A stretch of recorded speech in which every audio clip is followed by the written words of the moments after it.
پہلا مقصد قرآن دی آیاتی تلاوت فرمانا آئے نے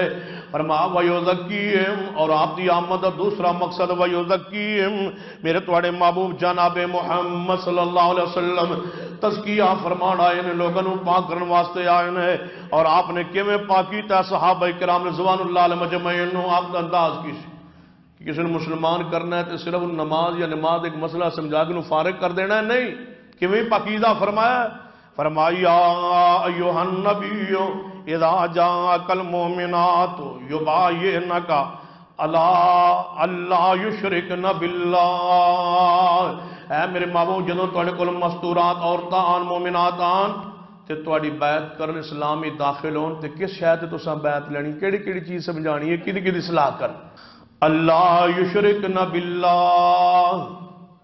صحابیات نو عورتوں نو سمجھانا ہے کہ اللہ دی ذات نہ شرک نہیں کر کیونکہ عورتاں فطری تے عقیدے کمزور ہوندیاں آپ نو تزکیے دے اصول ضوابط سکھلائے جا رہا ہے پہلی بات پہلی سوائی پہلی طہارت پہلا تزکیہ اللہ یشرکن باللہ عورتاں کہنا اللہ نہ شرک نہیں کرنا ولا یسرقنا اور کسی دے مال نو چوری نہیں کرنا خیانت نہیں کرنی کسی دے مال چوری نہیں ولا یزنین اور فرما زنا بھی نہیں کر صرف شرک نہیں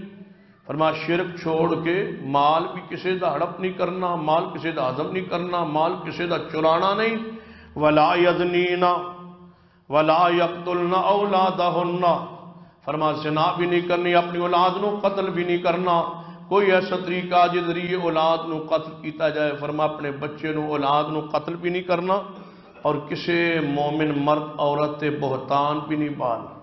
اخلاقی تربیت محمد رسول اللہ صلی اللہ علیہ وسلم فرما رہے ہوئے اتنا تزکیہ فرمایا کہ قرآن پاک نے صحابہ کرام دی پھر تعریف فرمائی اور فرمایا والذین هم لفروجہم حافظون فرما تزکیہ فرمائے اتنے پاکیزہ لوگ ہو گئے ہیں کہ اپنی شرمگاہوں کی حفاظت کرنے والے بن گئے ہیں 23 سال اندر